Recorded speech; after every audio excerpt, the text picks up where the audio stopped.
Brian Boswell was born into the circus. His father, Stanley Boswell, was the grandson of James Clements Boswell, who originally came to South Africa back in 1911 and established his own circus. But in 1982, Brian started his own, Brian's Circus.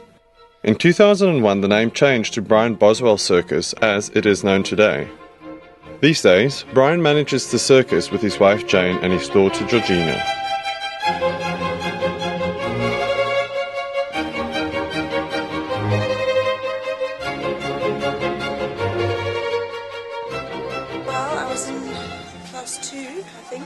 When the circus started, and we always used to come on school holidays. And then when I left school, I tried to do something else, and I studied and I did a few things, and then I just ended up spending too much money on petrol trying to drive to where the circus was. So I think I've been full-time on the circus probably about 13 years now.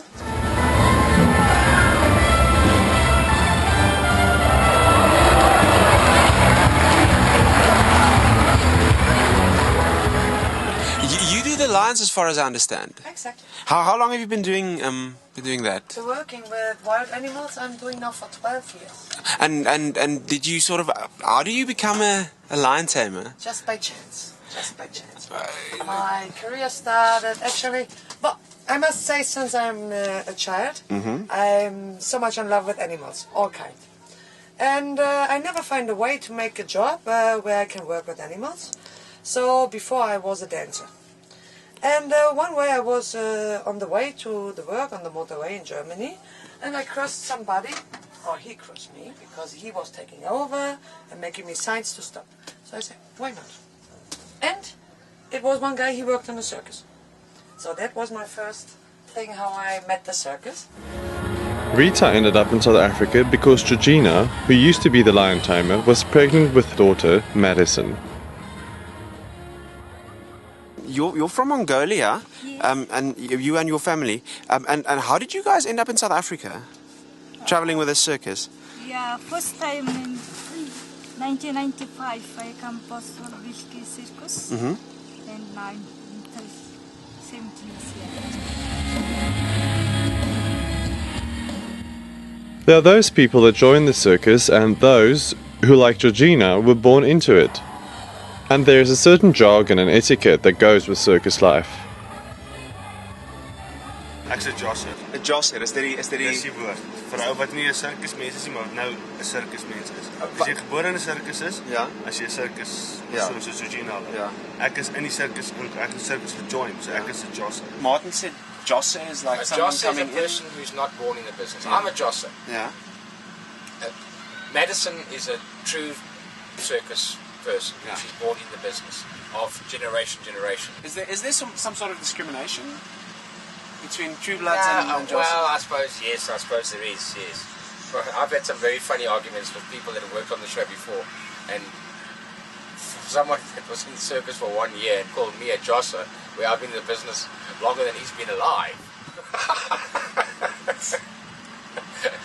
Dis seker moeilik vir 'n buitepersoon om aanvanklik aan te kom. Dit was moeilik in die begin. Dit my so jy weet vat so 3 maande wat jy gewoond raak aan alles. So mense weet almal vir jou wys hoe om dit te doen. Jy weet so goed wat gebeur die hele tyd. Jy moet dit doen, jy moet weet hoe om dit te doen maar na so rukkie weet jy gerad. Dit moet gedoen word, dit moet gedoen word. Jy weet dan word jy nou part of the team. And some other examples of jargon? The toba. What does a toba look like? That'll be somebody asking about the site we're going to tomorrow, meaning what does the circus site look like? Is it full of grass? Have they cut the grass? Toba. That means the circus site. Life on the road can be quite tiring, constantly travelling, but not everyone minds the change. So the travelling aspect itself, was it hard getting used to the lifestyle? Packing up every day or nearly every day? No. That's why I say who's making circus, he was really choosing that life. Otherwise you wouldn't accept it because it's quite hard. You really have to love it to do it. But when I started 12 years ago with it, I just loved it. I never was a person who was really stable in one place. I always want, and I want to try that and that and that and that. I want to try everything. for now if I can do it, yes or not. So ek het 'n vol badkamer vir my caravan. Dan het ek 'n mini gym. Dis 'n spinning bike en dan my mountain bikes is op in my golfstokke. Dan het ek 'n vol kombuis. Madison se slaapkamer en dan die hoofslaapkamer agter. Dit is 'n groot caravan. En dan het ek ons het 'n vrou wat vir ons wasgoed in ons skorrelgoed was, Linda. Okay. Sy doen alles. So dit is maar dis maar soos Huiswerk. kind of domestic, maar net Ja, net op jou huis kan beweeg. Exactly. Do you all have the same washing machine? Or the same make of washing machine? What do you enjoy most about life on the road?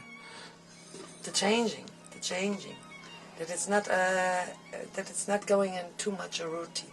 We get a certain routine, of course, but not that much like as when you're living in an apartment, going every day the same way to the work and coming in the same day, the same hour back from the work. Of course, in towns it gives other works too.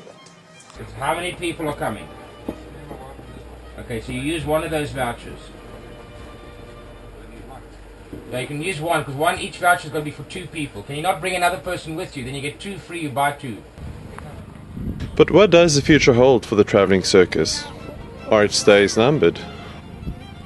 This is traditional family entertainment, and I don't think that's available readily in any other form of entertainment. So I hope so. I really do. If you were to make a prediction. It's too hard to make a prediction, I wouldn't like to say. And obviously I will let Madison do whatever she wants to do. You know, so if she wants to be in the circus, that'll be great, and if she doesn't, the circus life's not for everybody.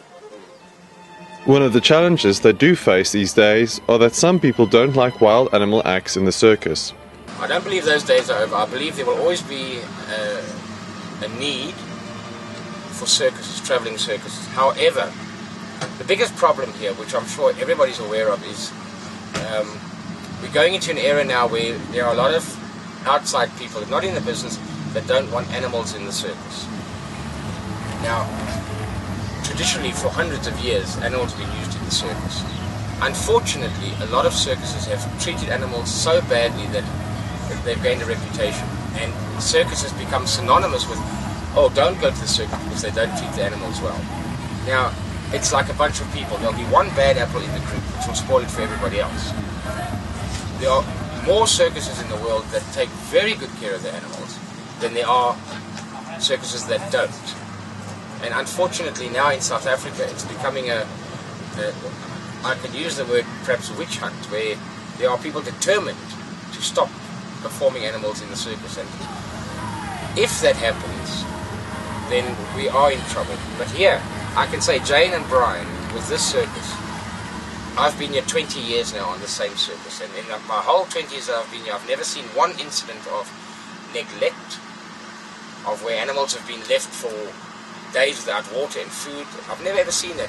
And Jane and Brian, I can definitely say that he's bent over backwards to make sure that the animals which he carries, which entertain the circus public, are looked after very, very well.